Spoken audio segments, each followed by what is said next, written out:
Hi, I'm Jonathan Weiner, and welcome to Season 6 of Are You Listening?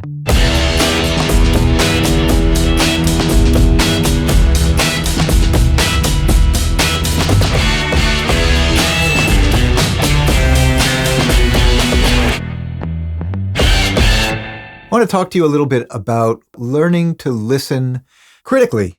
This is really a lifelong journey. Our hearing changes as we get older. Our listening environments change. The aesthetics of music production changes. Somebody does something new, cool, and different, and we want to understand what they've done so that we can learn from them and emulate what they've done. In order to continue to learn and grow and get better, we're called on to try to describe what we hear and inevitably take a musical vocabulary and marry it to a technical vocabulary. And that requires not only practice, but also knowledge acquisition.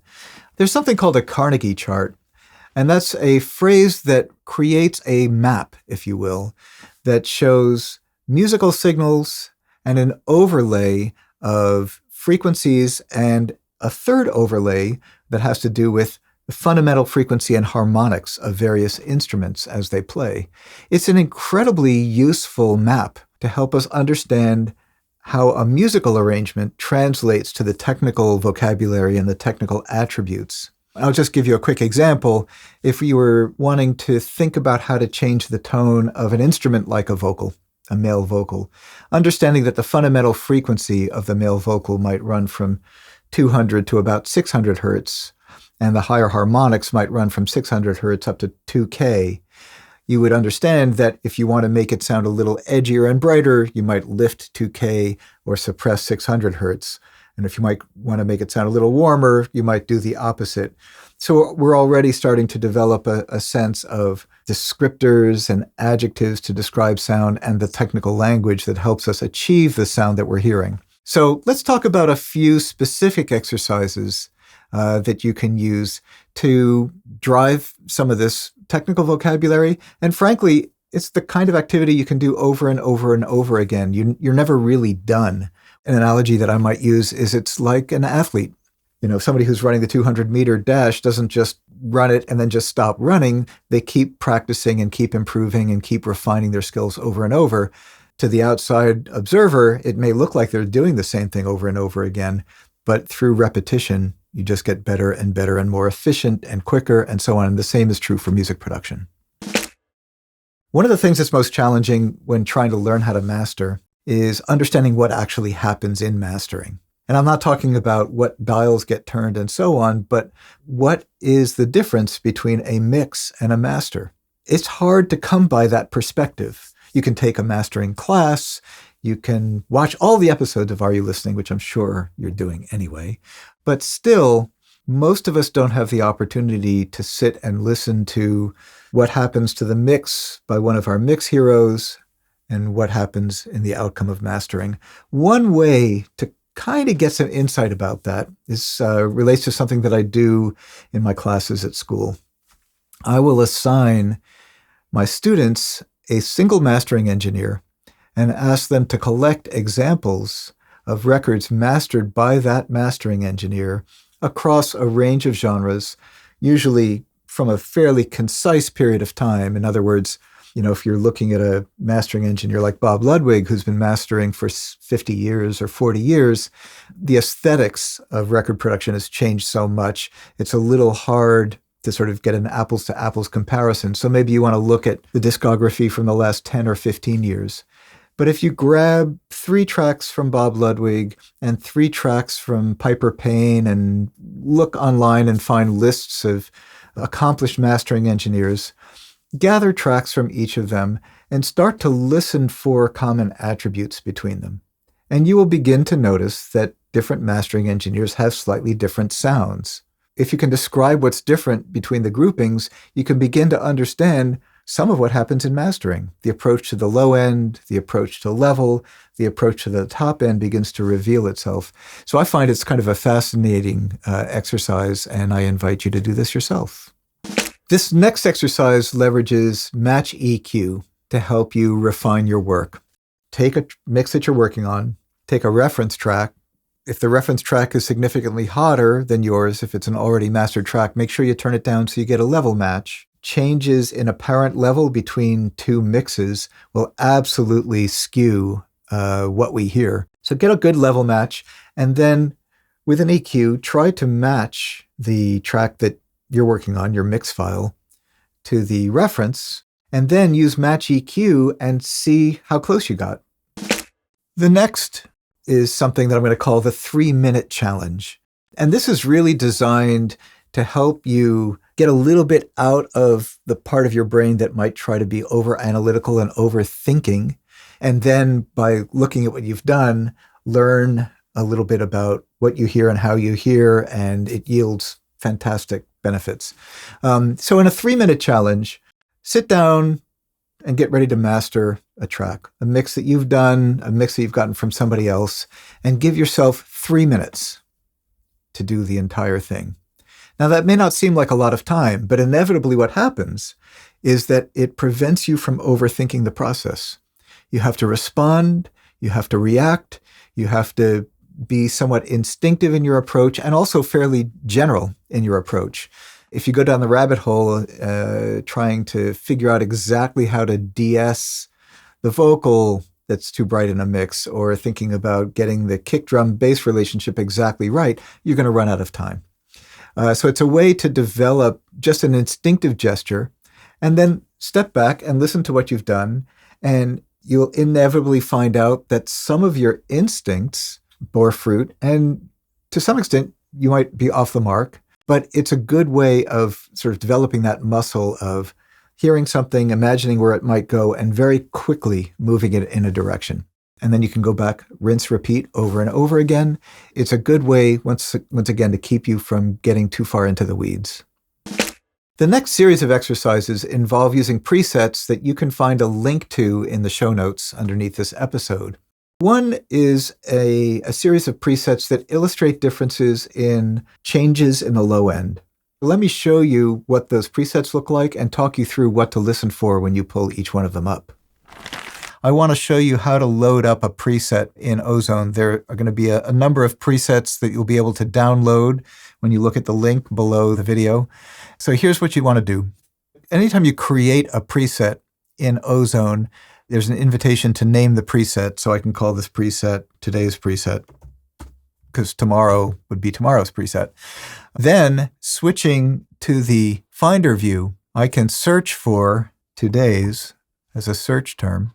And you'll see down here that there's an XML file that lives within the global presets in the Ozone folder. You'll find this folder in Documents, Isotope, Ozone Pro, Presets, Global Presets, etc. So if you take the 5 or 6 or 7 presets, however many it is that you're going to download, and drag them into the Global Presets folder, they will then show up as presets that are available in your instance of Ozone.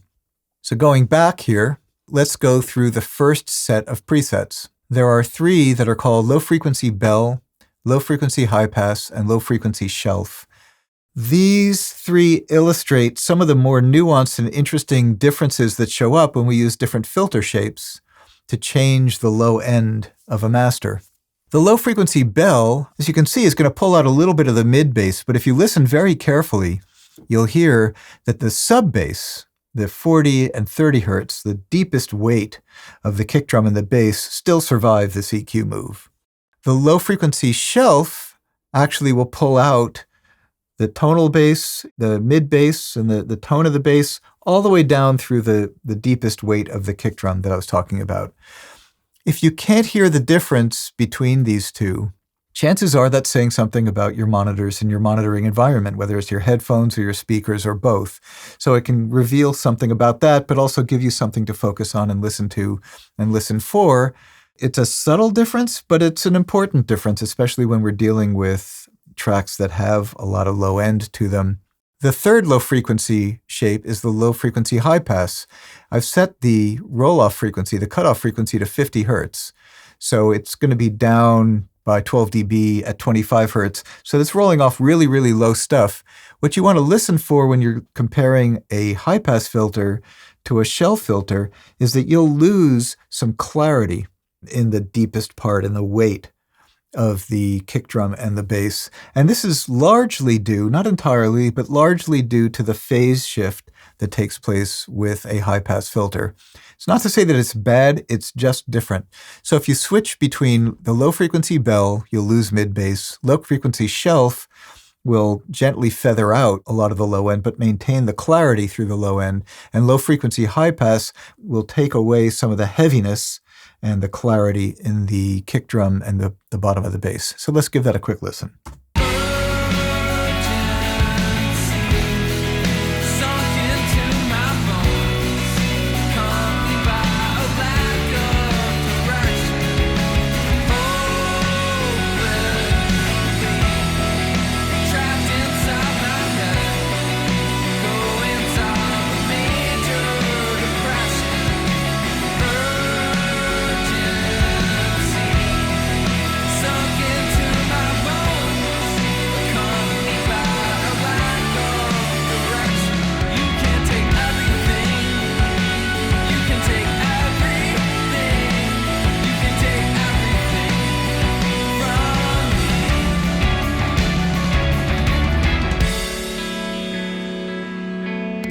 So you could experiment with that yourself at home, but these nuances are great to learn, to understand, so that you can have the kinds of adjustments that you're hearing at your fingertips, depending on what you think your track needs.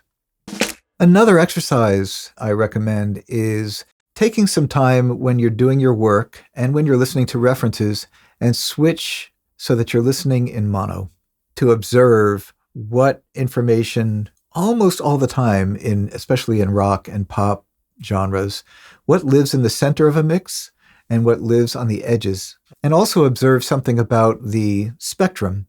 You'll often find the bass energy up through the low mid-range in the center. This is not always, but generally speaking. And you'll find that mid-range harmonic instruments and the ear candy, the high end and the sparkly bits, are often existing in the sides. You can do this using ozone. For instance, take the EQ and change it to mid-side mode and switch from listening in mono to listening to the different signal. It can be very, very instructive. The other thing that you'll learn is how wide is too wide. When you listen to your favorite tracks that are out in the marketplace, I think you'll start to notice in general how much of the song exists in the center and how much of it goes away when you just listen in mono. It can be an incredibly revealing exercise. So the next exercise will help you explore the difference between processing in stereo and processing in mid-side mode. This gets a little bit more challenging to hear. It's fun to try nonetheless. So I've got some presets to help illustrate the kinds of things that we might do in mid-side compared to stereo and how they may sound a little different. So let's take a look at that now. So it can be very instructive to switch your monitoring to mono, which you can do here, or you can open up the EQ or any module, so long as the module isn't doing any kind of processing. Probably easiest to go to the flat EQ than go to the dynamic section and solo between stereo and mono and listen to what's living in the center and what's living in the side. And also, when you switch to mono, usually the song will hold together. You might miss some of the complementary tracks, you might miss some of the ear candy, but you still have the song. So let's listen to this particular track and see what happens. That I owe.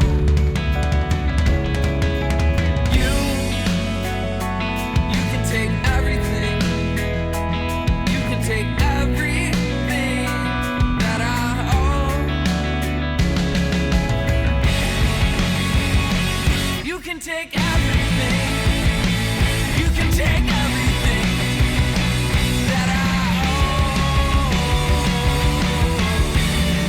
owe. So clearly it's not as exciting, but you still get the song.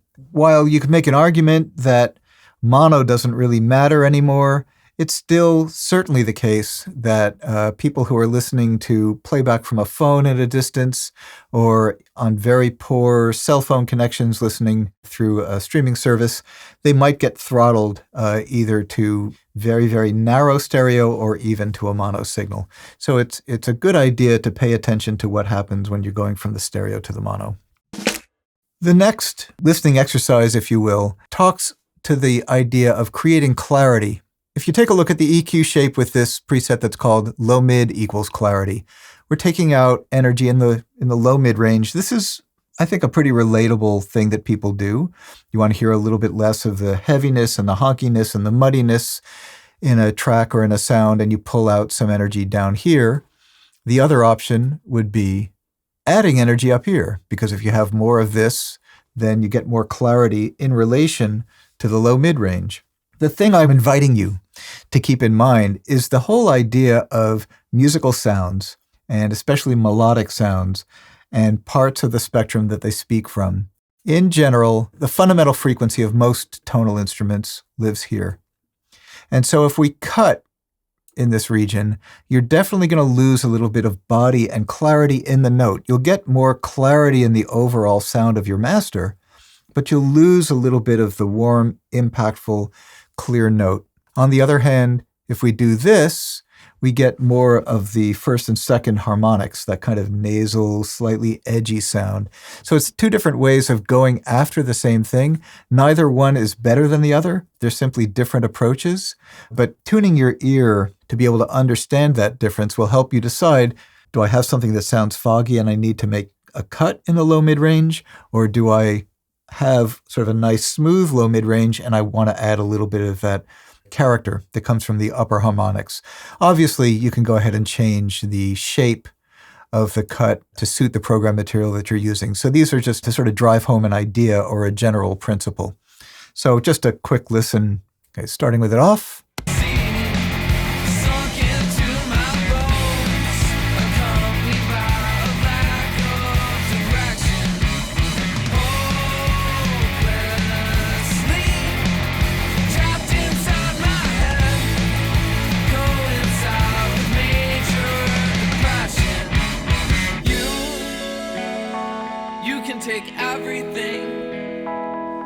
Take everything that I own.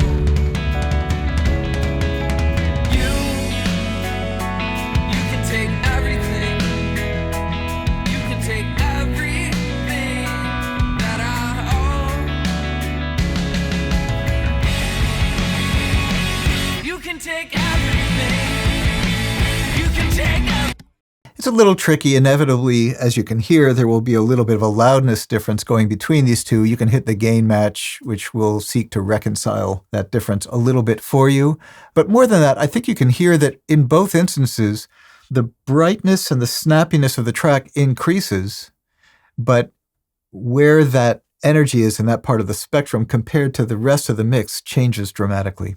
So this is another, I think, part of the core vocabulary when we're thinking about mastering is whether to work in that sort of essential fundamental area or whether to add additional color by increasing energy in the harmonic range. The next exercise is adding high frequency emphasis and a sense of detail. You'll see that there's a preset that's called high frequency air, and there's another one that's called high mid air. The difference between these is one is a very high frequency shelf, which is going to get you a lot of ultra high frequency detail up in the sort of airier part of the spectrum. The second one is a boost only in the side signal, which is going to increase the high frequency energy, but only out on the edges of the spectrum. When I switch between these, see if you can pick out the high frequency emphasis that's being given and how in the stereo implementation, it's a very specific sort of centered phenomenon. In the mid-side, it's a little harder to hear. It's more kind of like a gauzy overlay words about sound. You know, you'll make up your mind. Let me turn this off first.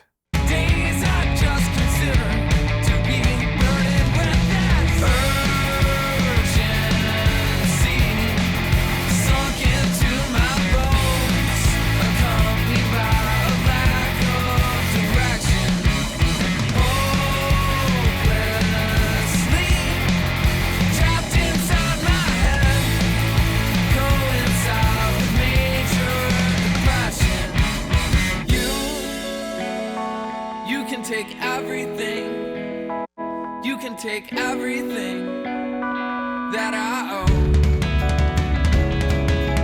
You can take everything. You can take everything that I own. You can take everything. You can take everything that I own. So I think you can hear that with the stereo approach in adding air, the stereo image doesn't shift much. It remains kind of between the speakers where it was before. You just get a little bit of added color. When you're working with this side emphasis or the changes in the different signal, you get a greater sense of space. It's a little hard to describe exactly what's happening, but it kind of opens up the track. Maybe you hear a little bit more of the reverb. The words that you use to describe the sound to yourself may vary, and ultimately that's what's most important, is coming up with descriptions that you find relatable. The final exercise is for you to listen to what happens when you change the width of a track, when you vary the width of the stereo image. And I want you to listen to this in a very specific way and think about it. At first, it's going to seem almost too elementary. I'm going to give you some context that I think will help you listen carefully when you do play around with mid-side processing and stereo imaging. I've got two presets here. One is called Less Punch, and one is called Less Space. So what do I mean by that? Well, first of all, let's see what happens when I turn on the preset.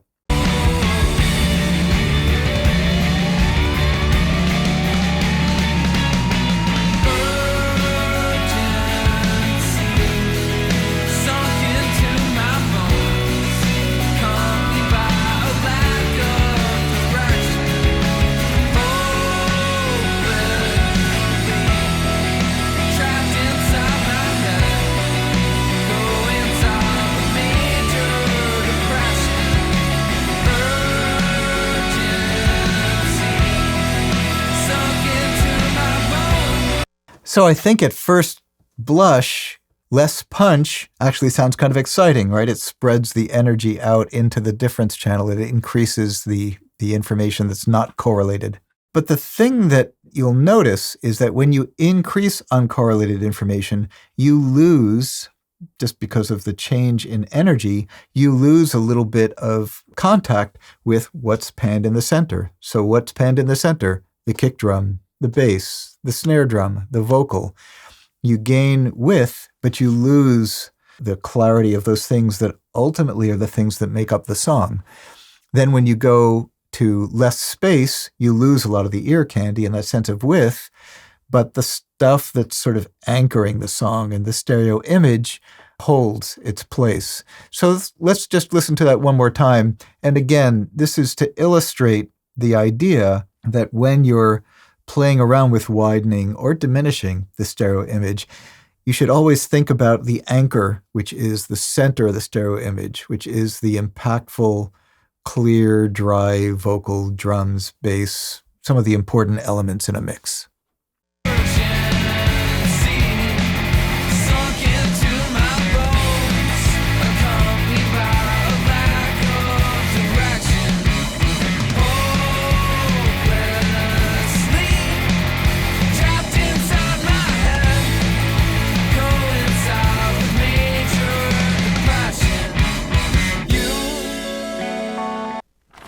So there are a few ideas of exercises and things to think about to help practice listening skills and your vocabulary around music production.